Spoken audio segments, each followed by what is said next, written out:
Hey, it's your boy Kytel calling in with his best and worst games of 2019. My best game of 2019 is Resident Evil 2 Remake. Fantastic. My worst, most disappointing game of the year is Team Sonic Racing. I know people probably don't care about that game, but I love kart racers, and that one was really bad. Keep doing great things out there, guys. By the way, love the podcast.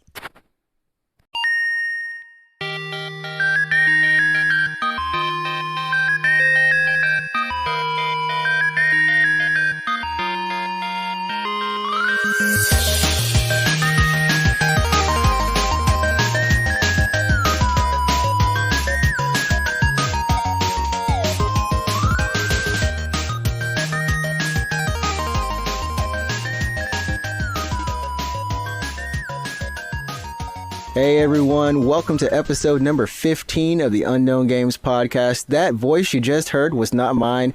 It was the listener, aka Mr. Kytel. Thanks for, sending a voice message. We finally have a voice message.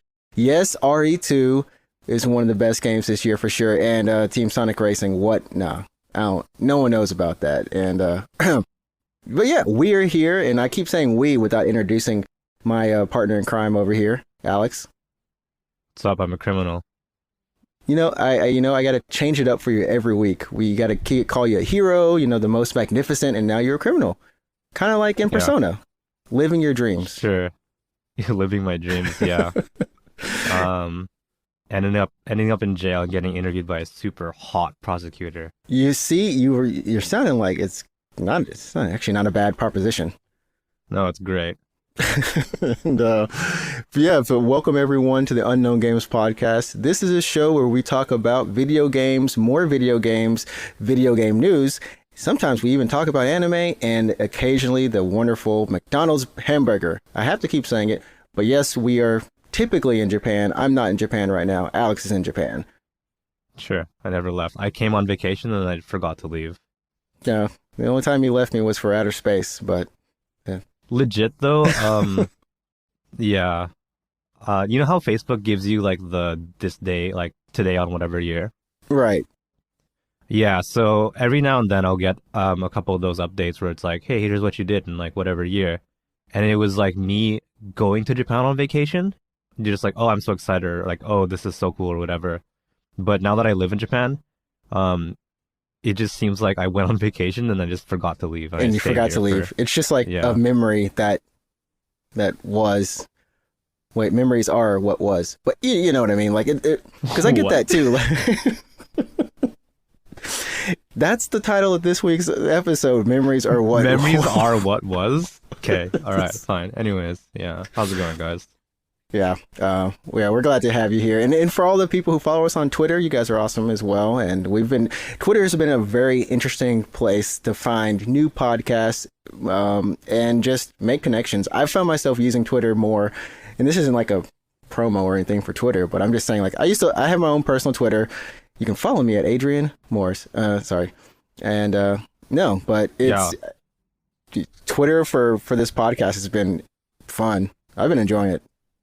That's cool. Yeah, you guys can follow us at UGP_cast, and I guess you'll check out a crapload of Adrian's tweets. He's been going hard. I've been going super hard, but it's not really me because I use the word we. We've been going hard. Okay.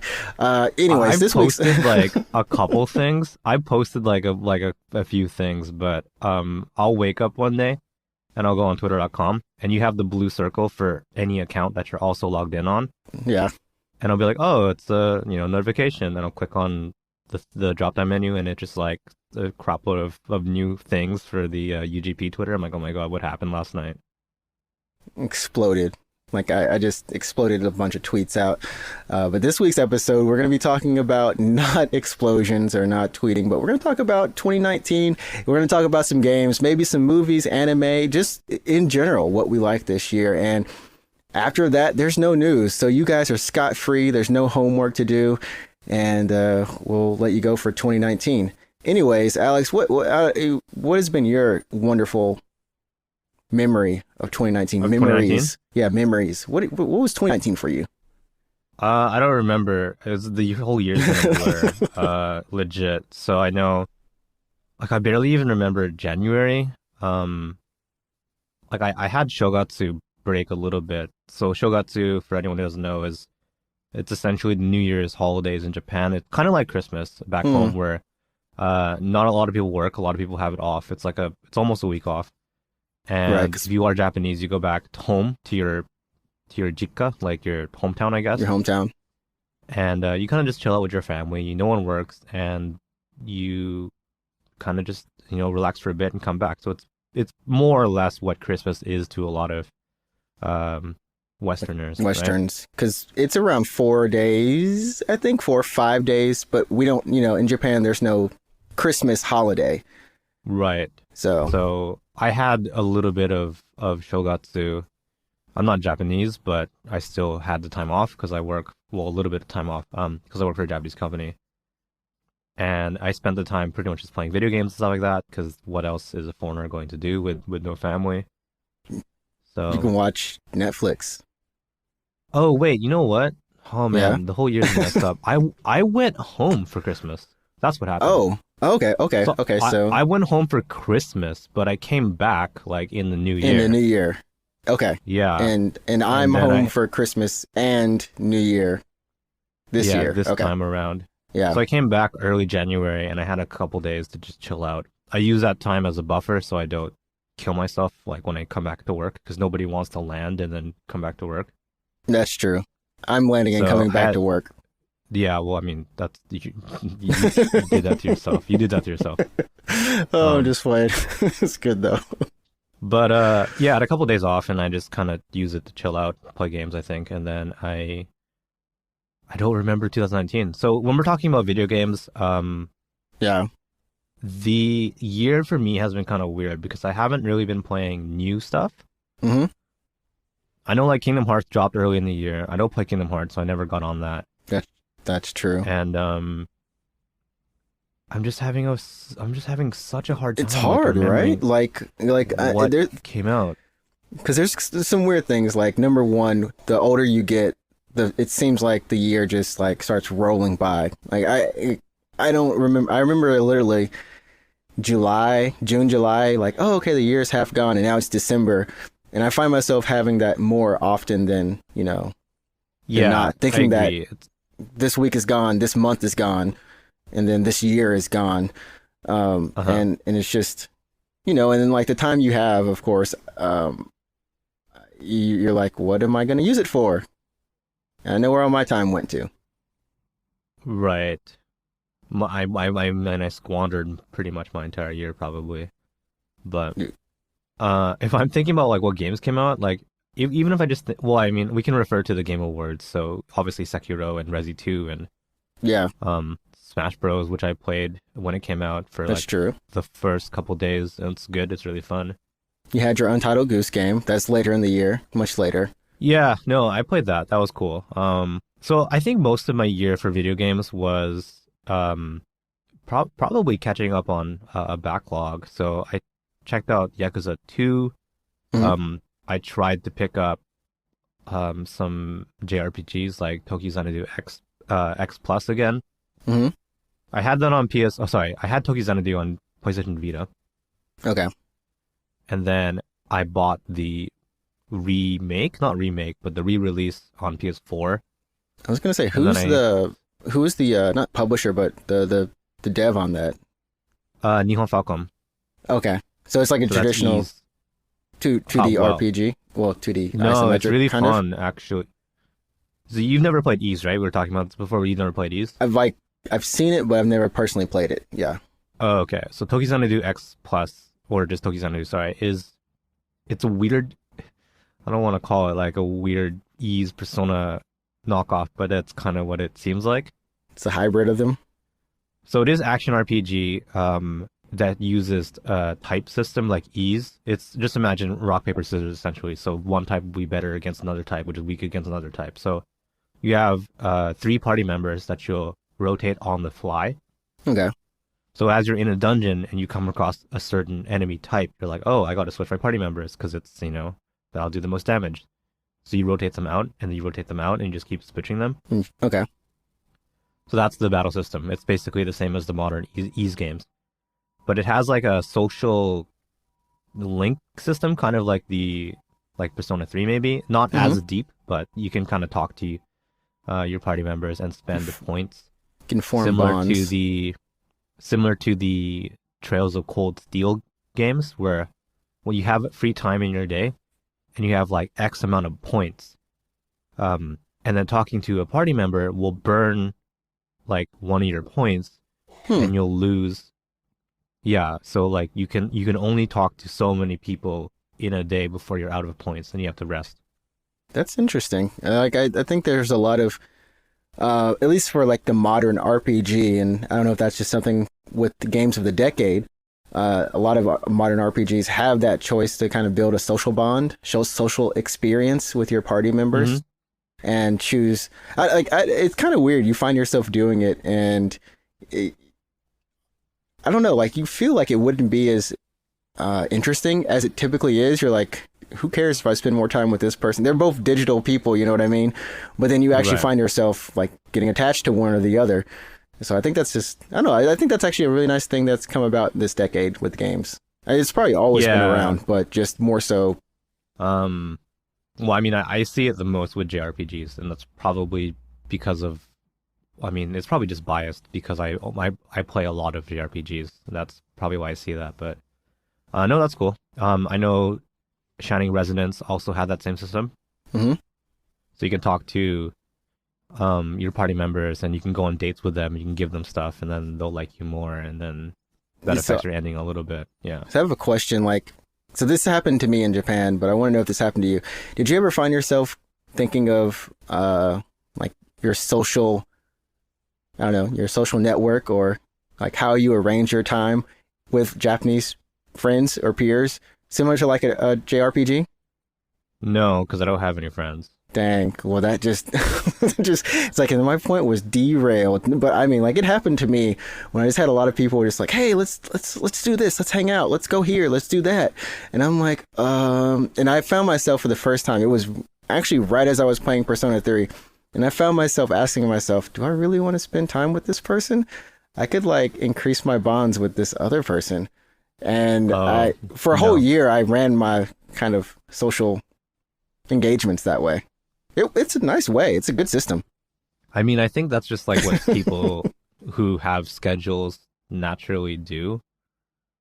Like, I think it's a certain mindset of people to do that with their life.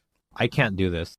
You know, some people naturally are just good at managing time. I'm not that kind of person, but you know, what my point is saying, like people who naturally do that naturally do the thing you're talking about, which is like, you know, figuring out like where should they be putting their time. It's true, I guess. Well, then where do I go from that? I guess I can say like my memories of 2019. My memory, I gotta say, for games, definitely Bloodborne. I went back and played Bloodborne. Right. Not for the first time, but for the fourth time in the span of 2 or 3 years. I would always start Bloodborne. And then what had happened was, like, I would start it, and I thought I understood how to play the game. Like, okay, I attack, and I'm going to get my health back. I played a little bit of Demon Souls, so I'm like, I got to be kind of cautious, but this game is all about attacking, so I should be good. And I just kept dying. I didn't understand it, and I was just like, you know what? Forget it. Like, I think the first boss, the kind of the werewolf, if you choose to go in that order, I forgot what he's called, and so don't crucify me on that one, but, you know, I just couldn't get past him. So I decided to take those breaks. And then finally, a friend asked me, like, yeah, let's stream Sekiro. So we played Sekiro all the way through, 24-hour marathon, and I enjoyed that game. It was a lot of fun watching it and playing it. And I just really loved how the combat felt. And I'm like, okay, well, I'm seeing, you know, you have to still be very action-oriented, but I see the kind of defensiveness that you need in it as well. So I went back to Bloodborne, and I thought, okay, I've got this. And it clicked. Like, for the first time, Bloodborne clicked. I didn't, like, fly through it, obviously, the first 2 hours or so. Like, I was still stuck, but then all of a sudden, like, I understood how I should be playing. And I just love everything about that game, from the combat to the world to how it looks to the characters, like everything about it, it just feels good. Right. I played a little bit of Bloodborne too because it was a free game on Plus. I believe so. Yeah. I think in Japan and also other regions as well. So I was like, oh, now's my chance to finally play this game that everyone loves. And I couldn't get through it. I'm not saying it's because it's a bad game. It's just because like I kept dying, and I know that's normal. Mm-hmm. But I couldn't I just couldn't bring myself to enjoy it enough to keep going. I'm not saying it's a bad game. It's just like I just couldn't get into the loop for me. Into the loop, yeah. And I totally understand that. So I just gave up playing Bloodborne. That being said, though, I actually got Code Vein 2 days ago. Oh, okay. During this Steam Christmas sale. Yeah, yeah. It's really good. I'm like really enjoying it. So I think what's kind of cool about these kind of Souls-like games is once I have a feeling that once you understand how to play one of them, you may be able to get a better idea of how to approach the others in, you know, different series or franchises, whatever. So that, I mean, it's gotten me curious about Neo, and at first I wasn't sure if I wanted to play Neo, but it was, you know, free on Plus. So when I get back to Japan, I'm gonna boot it up, and I'm actually excited to play it because I enjoyed Sekiro, and then I enjoyed Bloodborne so much. And Bloodborne I actually want to play again, which was really, really strange. I never thought I was going to say I want to play Bloodborne like 2, 3, 4 times, because that game is just so, you know, it just gave me, there were a lot of moments I had personally, and just, I really enjoyed it. So that was like my game of quote, quote, the year. I don't know if Senua Hellblade, if that came out 2019 or not. I feel like it's 2018. I feel like it was 2018 as well. I feel like that one's a 2018 one. So yeah, I actually have no clue, because Apex Legends took up the rest of my life. Oh, right. Apex was this year, so February knocked me and my friends off Overwatch, and I think I've told other people this story, but we played Overwatch for so long, and we stopped playing. We were on PS4. We stopped playing because we just could not get any good games, in terms of it would take, you know, 5, 10, 15 minutes sometimes to get a quick play. Usually about 5 to 10 minutes was the normal. And, you know, Apex, we're like, Battle Royale, what is this? You know, this was not for us, but I'm like, okay, you know what, let's try it. Tried it. We died, but the best part of the game was that we could come back in 10 seconds. Just, right, the games are so fast. So fast. And that was the sticking really point. Quickly.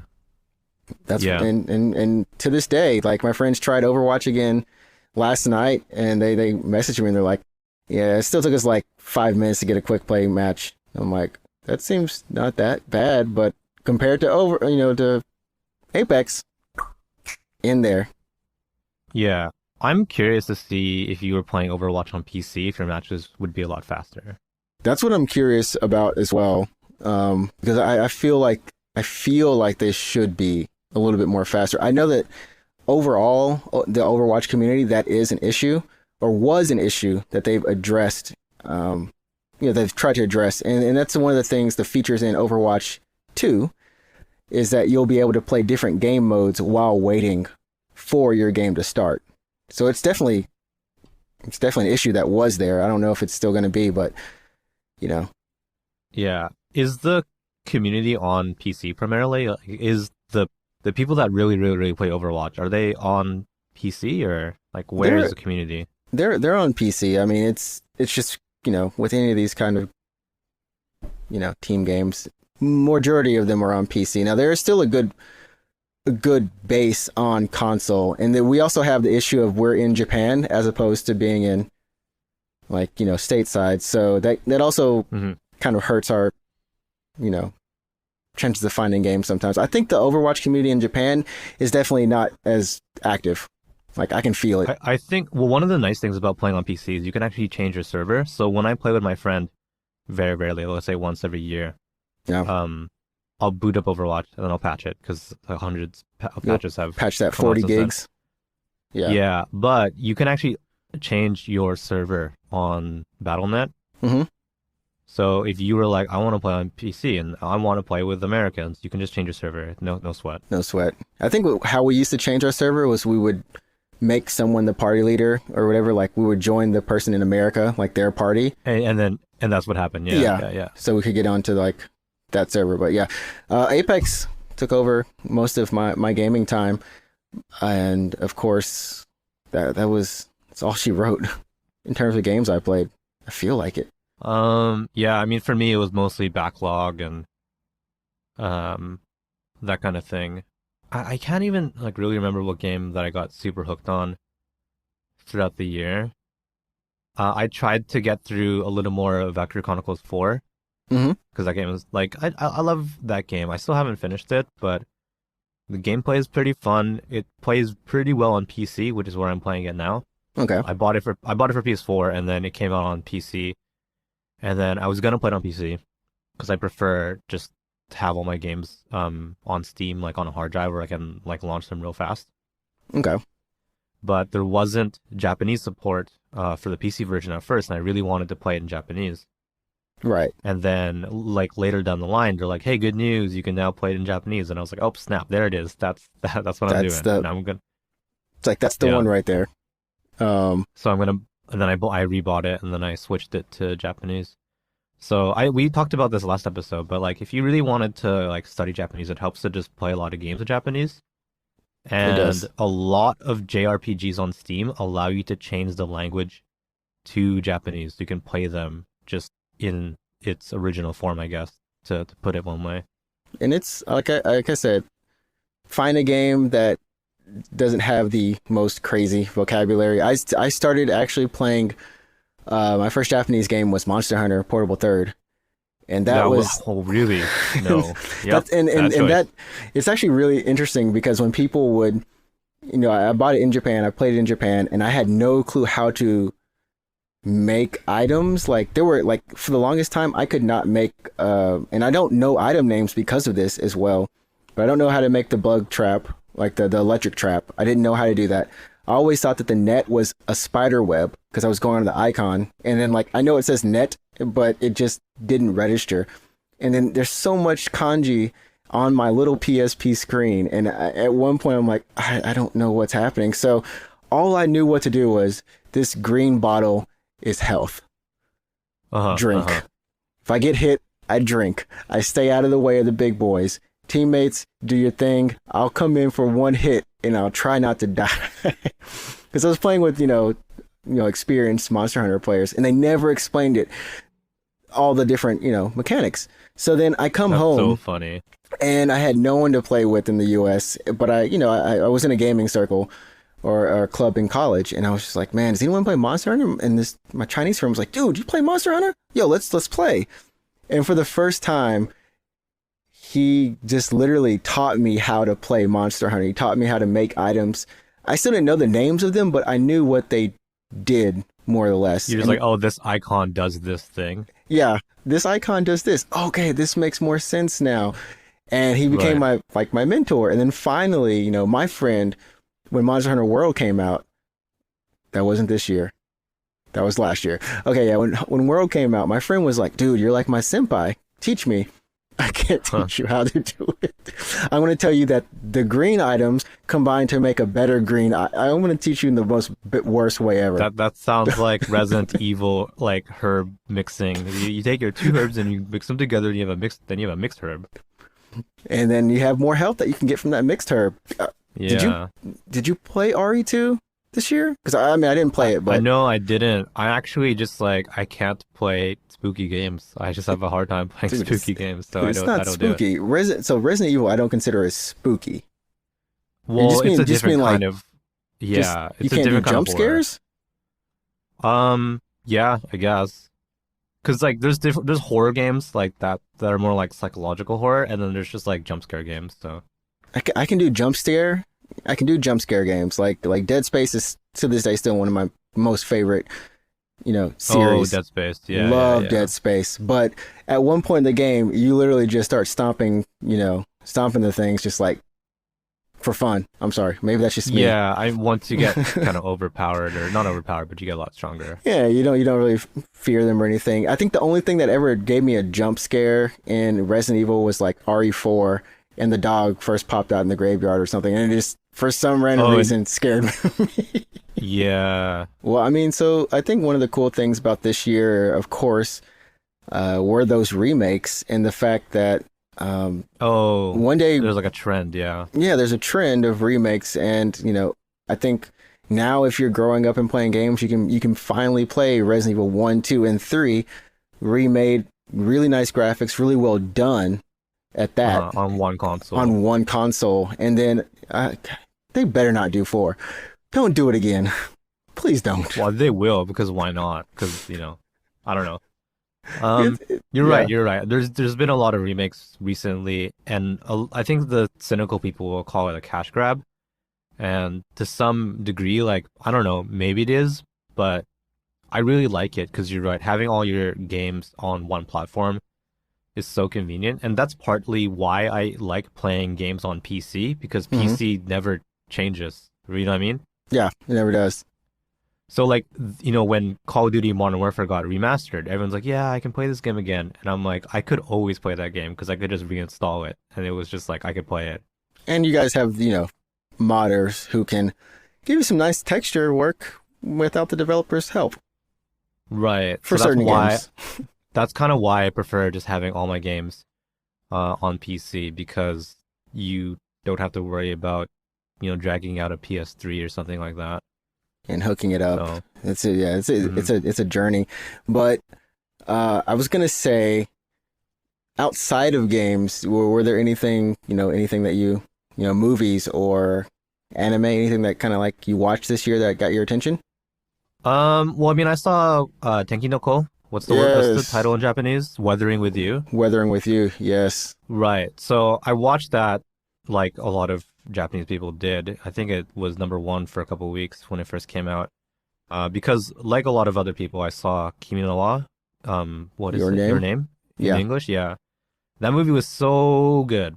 I'm And just, going to ask you which one is better in your opinion? Did you enjoy I better mean, personally?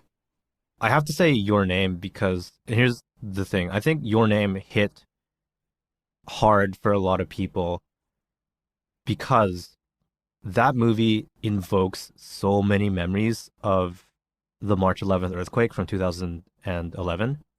Mm-hmm. Yeah. And like, I was living in Japan during that earthquake, like when it hit. Right. And like, I don't know, like the way that the movie depicts that disaster, Mhm. it really echoes. Like I think it reminded so many people about just the earthquake itself, Mm-hmm. and I think that's why people had such a emotional reaction to that movie. And they also like, I don't know, it's the way that they depict just little bits of daily life, Right. was done just well enough for the viewer to kind of get like sucked into the story and be like, oh, this is much like my daily life. Like I can really relate to these characters. Not the body swapping thing, but you know what I mean? Yeah, not I've never swapped Yeah. bodies with anyone, much Yeah. less places, but it is, like, looking back on it, there are definitely a lot more relatable moments in there, and there's a lot Yeah. more daily life, like relatable daily life, like you said. And for me, I like Weathering with You more, just because I like the characters. I don't think that they're completely realistic in terms of their living situation. That's just like, no, you have to suspend your disbelief for them a lot more than even swapping your bodies, because they're set up in a real world, but it's like, what is this, a 15-year-old living by herself with her brother? Like, Yeah, and She- being she like had- very, very competent and everything. Yeah. she had no relatives. Like, the state would do something, like, they wouldn't be able to continue living in an apartment and pay rent and Mhm. all this. No. But I just loved how they had so much fun with the whole her being, the weather girl to make your life brighter. I think for me, I really enjoy the sci-fi elements from Your Name more than Weathering with You. Okay. Like, just as the type of person that I am, like I prefer that kind of fiction, like the timeline, the time travel thing. Yeah. Spoilers for Your Name if you haven't seen it. You haven't seen it. There's some time travel. I mean, they both have some parallels in that sense, but like you said, I think that they do it better when they have that similar moment where they kind of meet, you know? In the moment on the train for me, like I love that so much. Like when the viewer realizes that moment on the train for him, it's like it's not over.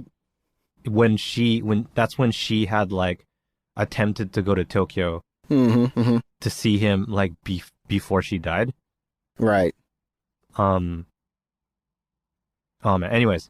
Yeah. So I saw like Weathering with You, and I like that movie. I don't hate it. It's a good movie. It's a good movie. The soundtrack is good. I love the soundtrack. I think a couple of months ago on Spotify, if you have, apparently it doesn't work. Like, it's not on Spotify if you have a Japanese account, but I don't have a Japanese account. So the full versions of the theme songs are now on Spotify from Radwimps. And I always thought that they were for some reason. Like, I guess because I bought them. Like, I bought the soundtracks, and like, yeah, both of the soundtracks. Even if you don't like, you haven't watched the movie, I do like both of those soundtracks are amazing. They're good. They're really good. And I have to give Kimi no Nawa, Your Name, the nod in terms of soundtracks for that movie. I have to say it's better than Weathering with You. But still, I love Weathering with You. I guess because I like Rain more.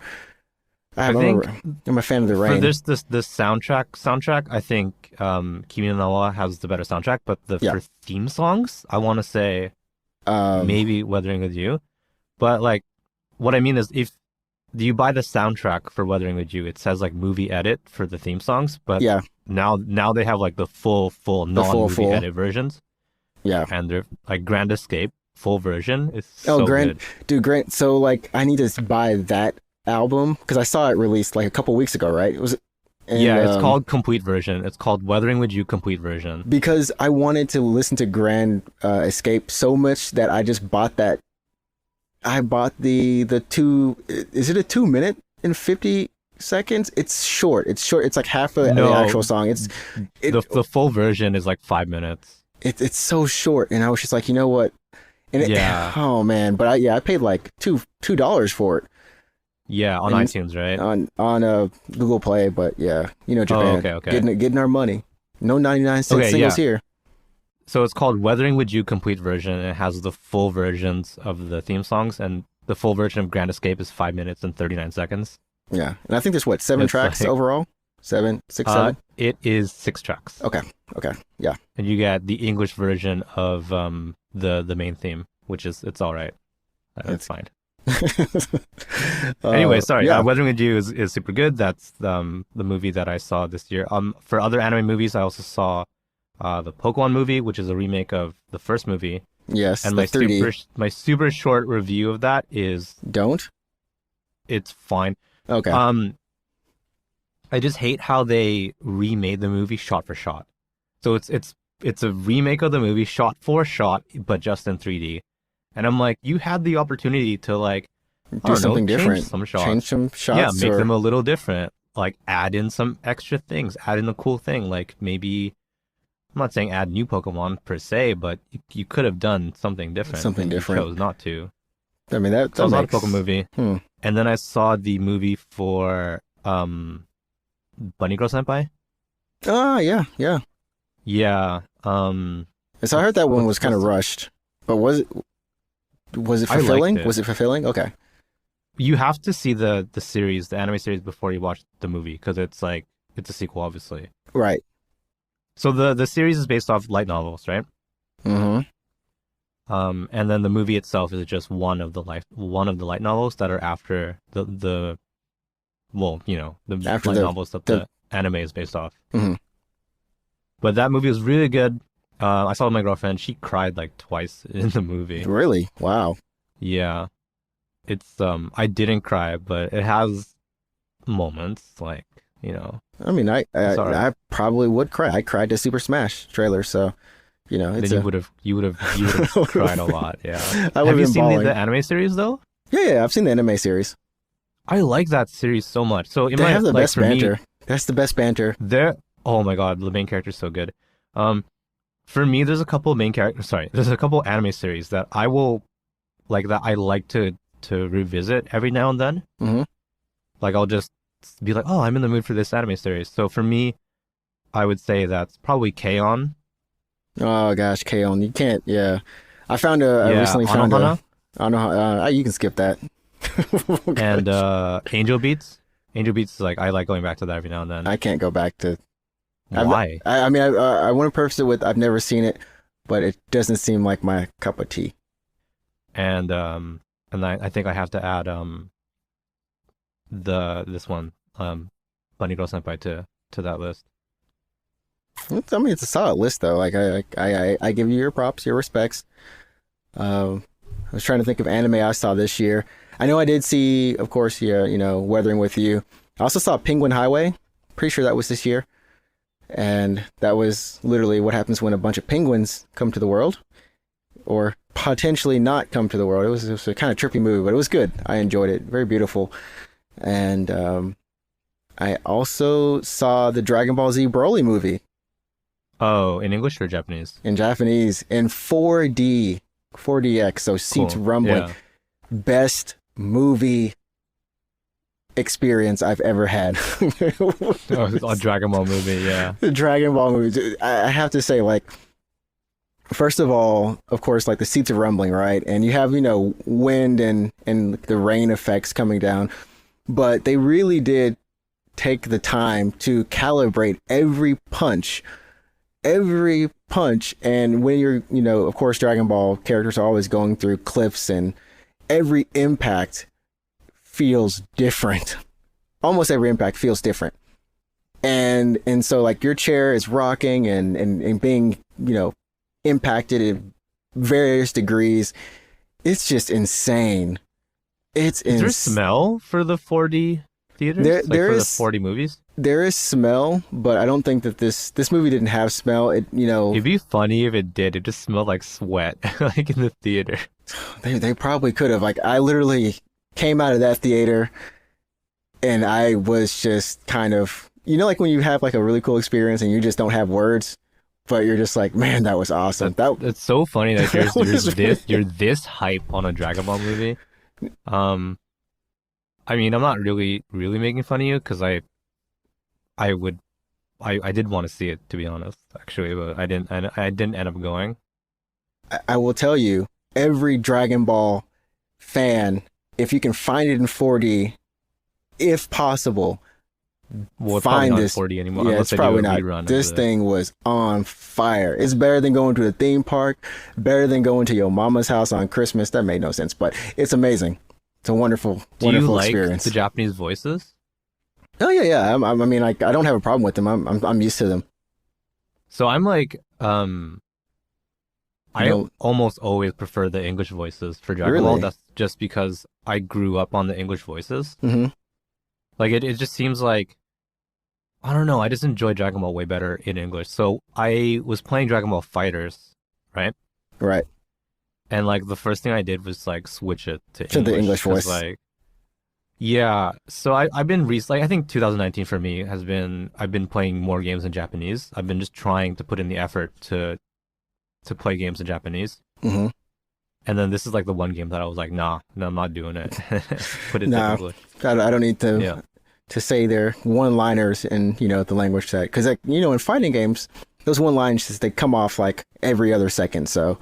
Well, especially in Arc System Work games, like you played BlazBlue, right? counter. The counters. But no, Dragon Ball FighterZ has a pretty decent story mode as well. Arc System games, they do have a really deep story mode for all of their games, whether people notice it or not. But it's there. Yeah. So, I mean, Dragon Ball FighterZ is still on sale for the Steam sale. Yeah, the Steam sale is good. I haven't taken a sharp look at it because I already spent all my money on the other sale, right? Yeah, on the other sale. Curse you, Steam. Yeah. So I only picked up Halo Reach, which Halo isn't on sale, Reach? and I got Halo Reach Okay. and Code Vein. In Code I've been Vein. playing a lot of Code Vein. How much was Code Vein? 30? Well, it's 30% off. Yeah, Okay, so I'm not it's good all at right. math. It's a decent. It's decent, you know. It's a So it's decent like discount. $50, 45? That'd be like somewhere around $50. Yeah, Yeah. Okay. but Code Vein is good. I've been playing that. It's fun. Yes. I'm probably not gonna get anything else from the Steam sale. I might, because they're doing an event like what's the word, a meta game with the Steam sale. Okay. So you earn festivity tokens just for doing stuff like chatting with friends, using a stamp, watching a live broadcast of a Yule log. You get festivity tokens, and you can cash those in for chat stickers, which are like, what do you think they are? They're just chat stickers. First chat stickers. But for 5,000 coins, you can trade in for a coupon, Okay. and I have enough tokens for the coupon. For the coupon. That's pretty cool. It's 650 Canadian. I don't know what that is, and it's probably 5 USD, but 5 it's 650 USD? Canadian. Yeah. Yeah. And That's nice. then I've also been selling my Steam trading cards because I have a lot. I don't think you've been on I don't Steam long even enough. know. Like I've seen that some games come with trading cards, but I don't know exactly Right. what they do or even how you get them. Okay. So they're trading cards. They're pretty much what they sound like. You can just collect a bunch of cool looking JPEGs, I guess. Okay. And you can crush them into gems and buy booster packs with those gems, or you can actually sell them on the Steam marketplace. So I've been looking at the value of some of my trading cards because I've been on Steam for a very long time, and I have a lot of trading cards because I have a lot of games on Steam. Right. So I've been selling. So the last couple of days, I've been selling my trading cards. What are you trying to? Yeah. I was saying, how much do you have, and what are you trying to get? The end goal. What's the end game? I'm not trying to get anything. I'm just trying to get like enough money to get basically a free game. So each card is worth, let's say, in the ballpark of 10 cents. Okay. I now have $10. You want me to like That I- clap for you? Like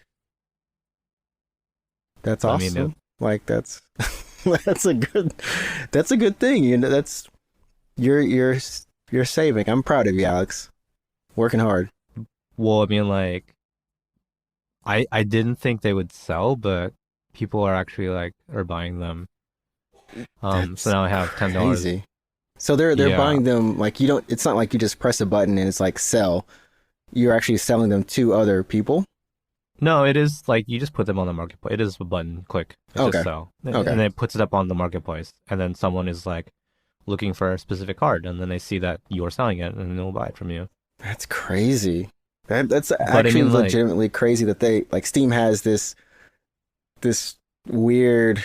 It's not even weird. It's weird in the sense that it's on a store for a store, but it's it's almost like you're playing Hearthstone or any of those other But I games mean, where like, but these are just trading cards that you get. They're achievements essentially from from playing games. games. So you buy a game like Code Vein, and then I was playing it for a couple hours, and I got a bunch of trading cards just from playing the game that I bought, and then Yeah. I sold those cards, and now I have money in my Steam wallet. Like it's just I don't want to say it's free money, but it's almost, It's there. It's almost like free Yeah. money. because like I bought Code Vein to enjoy. I didn't buy Code Vein for the trading cards. I got Code Vein to play to enjoy it. I'm hoping And you didn't then- buy the game for the trading card. And then out of it, I got items that I could sell on the marketplace. And now I have like $10 from the market from crushing cards. And then now I can use that to buy probably another game. $10 is a lot of money on the Steam sale. That's like at That least is- a game somewhere. Yeah. That is a game. There's this Cat Robo, Get a Robo or something like that I kind of wanted to play. It's only like probably 50 cents on the sale. Yeah, like I could get Resi 2 almost. Like Resi 2 is $26. So What? $10. So Resi 2 is $26. And I have $10 in my wallet right now. And I have like the 650 coupon from my festivity tokens. So now Right. I have basically Resi 2 for $10. So you've like that's Steam. Like I made a tweet about this. Like, stop taking it. Stop taking our money. Stop it. Stop it. Stop it. Okay, But go ahead like, and do yeah. it. Just take it. We're ready. Or like let's say Resi 2 is not your thing. What if you want Naruto Ultimate Ninja Storm 4? Are you You just can get going that. down a? You're looking on a list right now, aren't you? Because there's no way you just pulled Yeah, that off yeah. the top here. You can get that for $10. Or like, let's say you don't like Naruto. Maybe you're more of like a Tekken 7 person. That's practically free. That's That's free right there. That's a Like, very good thing. I noticed like even like Guilty Gear XR, you know, oh my Revelator god, and that stuff. Those Guilty are, Gear yeah, Double X is $3. they're cheap. They're like some of these things are so cheap. I'm just like, Yeah. yo, yeah, Steam Guilty sale Gear is is like just $3. yeah, Steam sale is just insane, and I'm just saying, every year like- they do it like every year. Yeah. Oh, there we go. I'm looking forward to, in terms of games, definitely looking forward to Guilty Gear Strive. I'm super looking forward to that. I'm ready to get back into fighting games and continuing to play Soul Calibur 6. Looking forward to more whatever DLC they're going to put out for that game.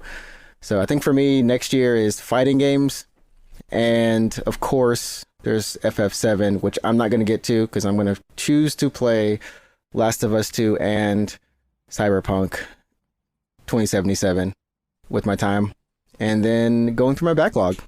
I'll be streaming next year and going through my backlog. I'm gonna do FF7 for sure. Like at launch. So I'm gonna do the opposite. So I'm not gonna play Last of Us. I'm gonna play FF7. It's a good choice. Actually, Yeah. Last of Us is in May. That's right. So I could, Well, But- it's Cyberpunk or FF7. yeah. And I'm going Cyberpunk because I know I'm not going to finish FF7 that fast. I don't want to rush through it. But I am. How long is it? We don't even know, right? Because it's not the full game. It still has to be at least 30 hours. I would feel like it has to 40. be the length of a normal game. So I think a lot of people are like, "Oh, it's not the full game. Like, how dare you, Square?" And they're thinking that because they said it's basically just the Midgard chapter. But they said it's also going to be a full RPG. Yeah, Lengthwise. so people are thinking that it's just the Midgard chapter from base game, which is only like what 10 hours, I think. But I think they're adding, well, they are adding like a lot of stuff, so they're basically turning the Midgard part of that story into its own game. Yeah. Which will, so how much are they adding You're after that? Like Mhm. that's not Gold Saucer. Gold Saucer is not in there, and that's not like the No, we're- Sephiroth flashbacks. We're Like, not even that's on not in like there. we're not even in like Dis 2 territory. Close to Dis 2 No. territory after this. We're just in. Well, it'll get done. You know, Like that's not Cosmo Canyon. Like I'll none be of 70. that stuff is in there. I'll be 70. Yeah. You'll be 70, and people can guess how many years that'll take. I hope it's only 2 parts. Like I hope they don't do That's- 3. It's impossible to do 2. Like, what are they gonna do? They're just gonna be like, hey, we made the first. Like, Midgard isn't even that much of the first disc, honestly. I know. Like, That's the thing. To Yeah, cram I everything know. on like the next part is just it would be insane. Because they have to do all the Sephiroth flashbacks, and they have to do Cosmo Yeah. Canyon, Gold Saucer. Yep.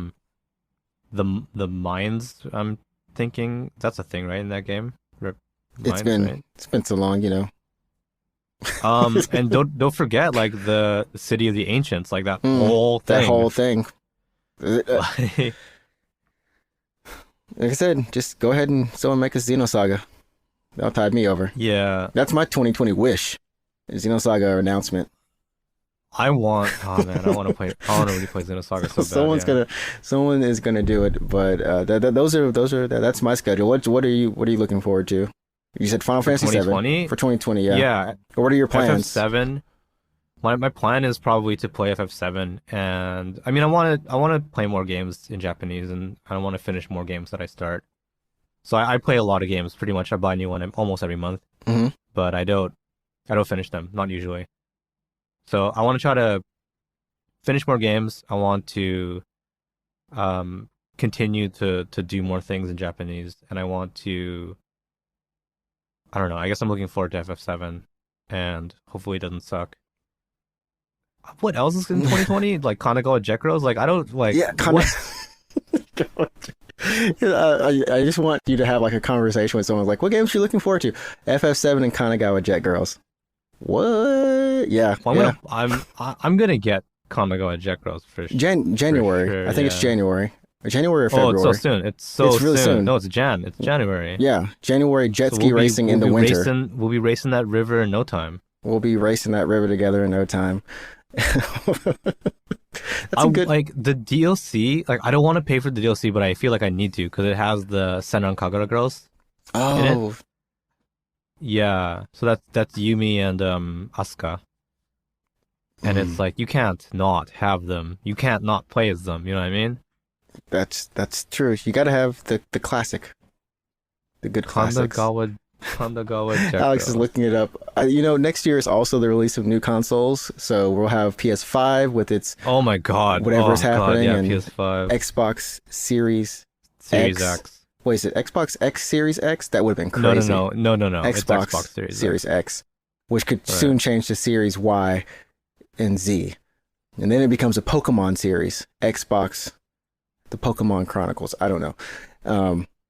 So that's happening. We got our Marvel movies that'll be coming out. Wonder Woman 1984 looks kind of hype. I ain't gonna lie.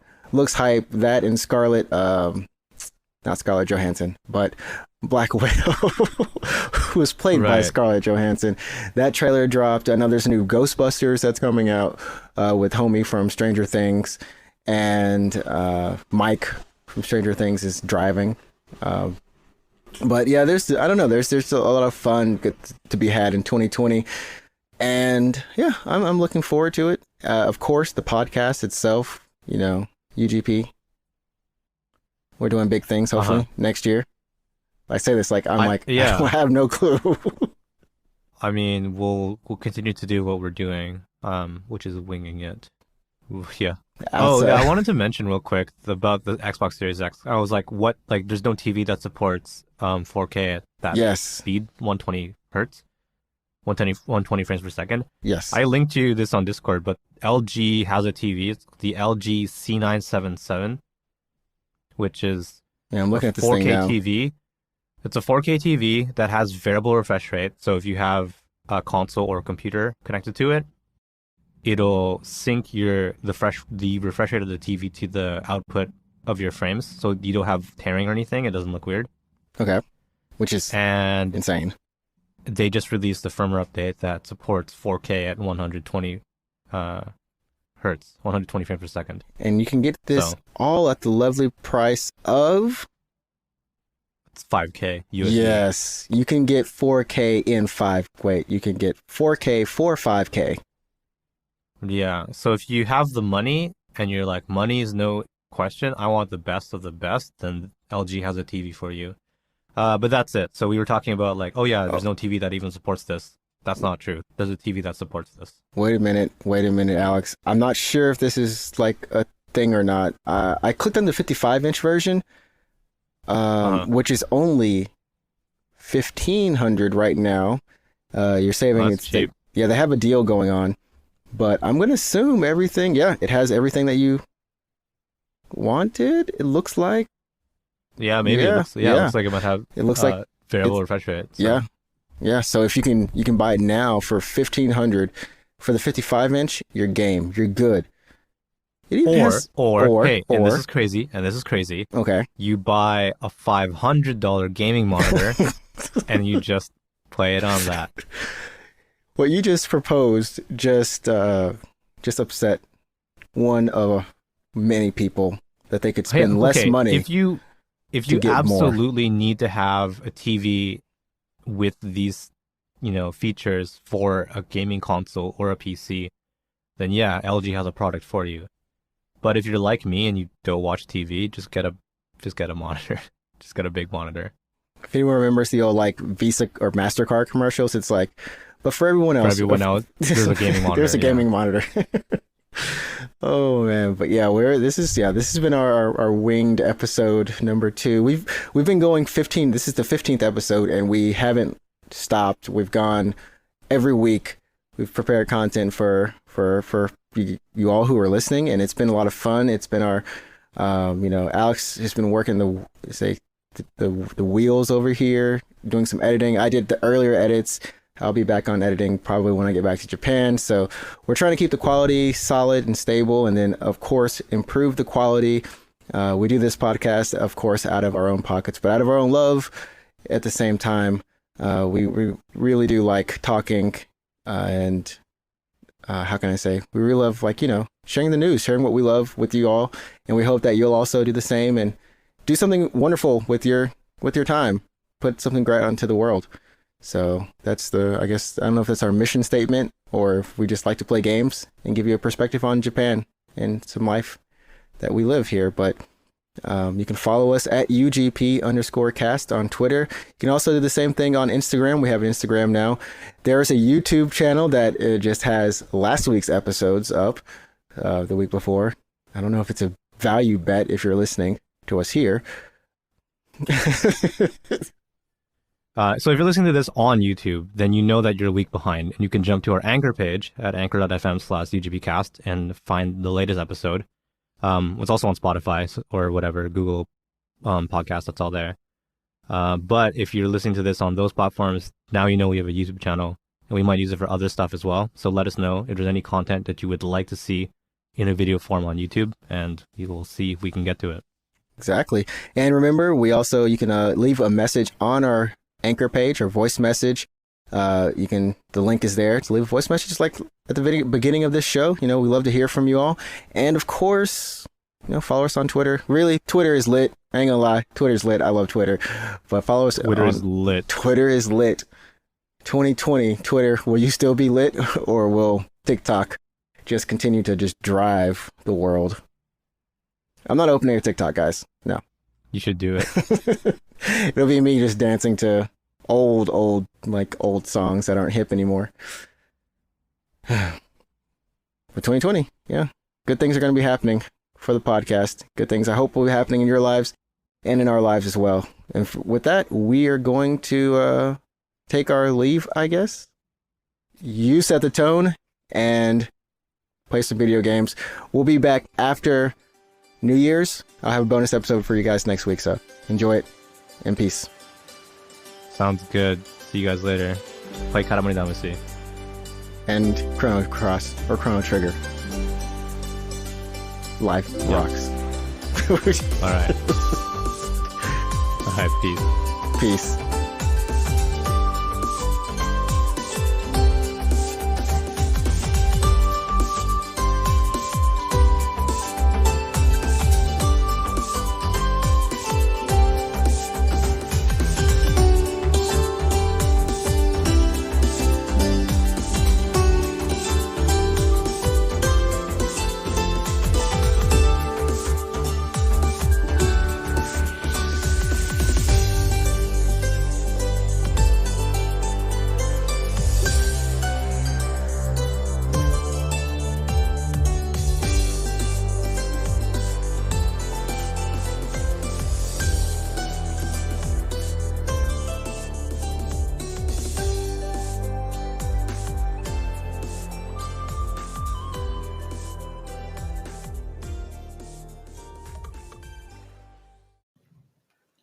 Hi, everyone.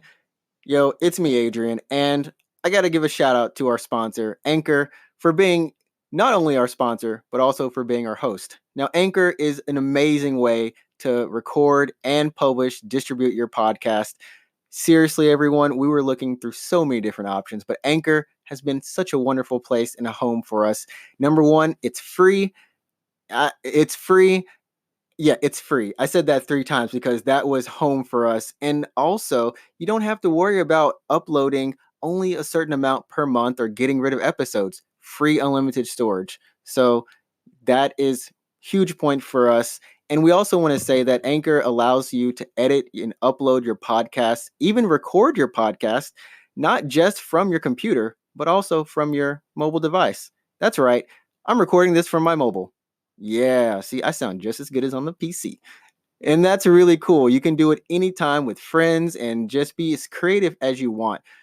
And number 3, and I think this is one of the best points, period, is that Anchor will even distribute your podcast for you. That's right. We don't know how on earth to get on any of the platforms that we need to, iTunes, Google Play Store for podcasts, but Anchor does. And you don't even have to do anything. They do it for you. So I'm just like, what? And it's on Spotify? My friends use Spotify. I use Spotify. Oh, hey, just share via Spotify. There's so many cool things that you can do. And of course, make money from your podcast without any minimal listenership. So this is really cool. I love Anchor because of these reasons. I love Anchor. That sounds like crazy. I'm advertising, but that's really cool. You know, I had to say thank you to Anchor just for that. And we hope you enjoy the podcast. Now, remember that if you want to download the app, we encourage you to. We also encourage you to go to anchor.fm and try it out. Get your own podcast. It's really easy to get started. All you need is your phone. I don't even have to tell you to get a mic, just your phone, because it has a mic. See, that's amazing right there. So it's everything you need to make a podcast all in one place. Thank you for listening, everyone, and enjoy the rest of the show. Oh, thank you.